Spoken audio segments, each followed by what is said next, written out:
Je vais vous parler de la question de la question, de la question, de la question. Mal dit, mais ça veut bien dire ce que ça veut dire. Autour de la question, il y a celui qui pose des questions et celui qui répond aux questions. Ce n'est pas du tout le même rôle. Celui qui pose des questions, le classique, le cas classique, dans un commissariat, c'est moi qui pose des questions. Voilà. Bon, donc le prévenu, c'est pas lui qui va poser des questions. Et vous savez que le mot question renvoie aussi à la torture. On disait autrefois passer à la question au sens d'être torturé. C'est-à-dire qu'on vous réduit à une sorte de machine qu'il faut interroger, on interroge et l'autre répond automatiquement. Il sait un truc, il le dit. Voilà, c'est ça la torture. Le principe de la torture. C'est de réduire l'autre à une machine qui sait des choses et qui doit révéler et débiter ce qu'il sait, ce qu'elle sait. Alors, celui qui pose des questions, par définition, c'est celui qui se pose des questions à lui-même. C'est parce que je me pose des questions que je peux poser des questions.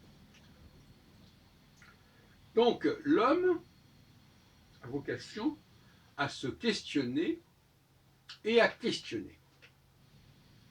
Et la femme a vocation à donner suite à ses questions, à ses demandes, à ses prières, qu'on voudra. Et par exemple, le fait que la femme tombe enceinte, c'est aussi la réponse à une question, la réponse à un stimulus. Stimulus, réponse, réponse à une question. Quand les femmes posent des questions à un homme, elles inversent les rôles. Et d'ailleurs, souvent, les hommes n'aiment pas trop qu'on leur pose des questions.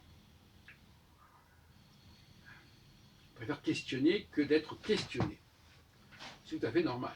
D'après le système dans lequel nous vivons, qui est un système qui a été établi il y a très longtemps, et qui n'est pas prêt d'être modifié. Cela dit, donc, entre femmes, les femmes, elles se posent des questions les unes aux autres. C'est vrai. Qu'est-ce que tu as fait hier? Qu'est-ce que tu penses de ceci? Qu'est-ce que tu penses de cela? Ce n'est pas des questions d'un très haut niveau. Ce n'est pas les questions de niveau de Socrate et de la maïeutique.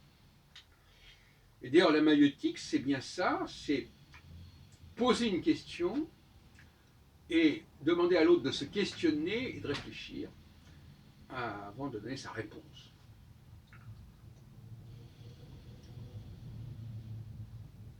Moi, par exemple, je pose beaucoup de questions dans mes cafés philo, je pose des questions. Je suis toujours dans une problématique, dans une posture de questionnement.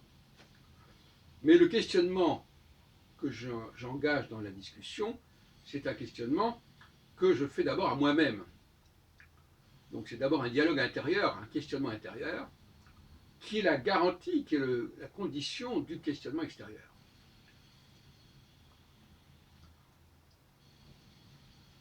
Et bien évidemment, comme je l'ai dit dans une précédente vidéo, je crois, il faut quand même distinguer entre la question du genre qu'est-ce que vous avez fait hier à telle heure, ou la question comme dans, je sais pas, dans Trivial Pursuit, qui a écrit ceci ou qui a fait la bataille cela, au questionnement plus subtil, plus métaphysique, plus épistémologique aussi, en ce qui concerne les questions. C'est des questions où il n'y a pas de réponse absolue. Et là, c'est très intéressant parce que il y a des questions auxquelles n'importe qui peut répondre parce que c'est des choses qu'il doit savoir ou qu'il sait, donc où sait ou il ne sait pas, et au pire, on regarde dans le dictionnaire pour voir quelle est la réponse. Donc ce n'est pas une question parce il y a une question qui n'a pas été résolue, c'est une question pour voir si la personne a un certain niveau, si elle a la moyenne. C'est la question qu'on pourrait appeler, non pas du concours, mais de l'examen. Voilà. On ne vous demande pas d'être le meilleur, on vous demande d'avoir une note qui montre que vous avez un bon niveau, point final. Et c'est là que justement la différence entre les hommes et les femmes, c'est que les femmes, elles passent leurs examens, mais elles réussissent moins dans les concours. Bon.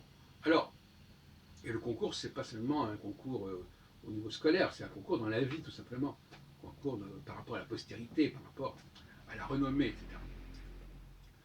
Donc, il y a des questions qui déclenchent presque automatiquement une réponse parce que c'est ce qu'on appelle la vérité. Voilà, je veux savoir quelle est la vérité.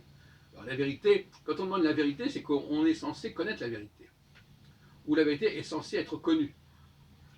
Or, dans le cas de Socrate, on n'est pas en train de chercher la vérité. Et dans le cas des cafés philo que j'organise, on n'est pas dans la quête de la vérité.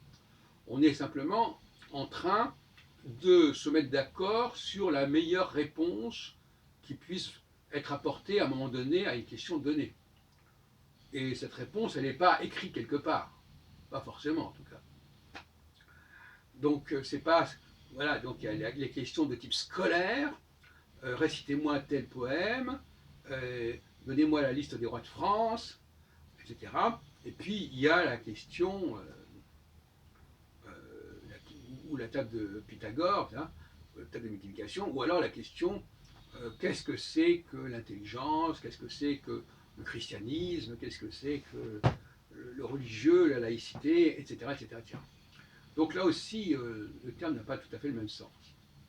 Et de manière générale, les hommes préfèrent se questionner et se questionner sur des problématiques ouvertes, où la réponse n'est pas déjà là quelque part dans un dictionnaire ou dans un bouquin, et les femmes préfèrent discuter de choses qui sont connues.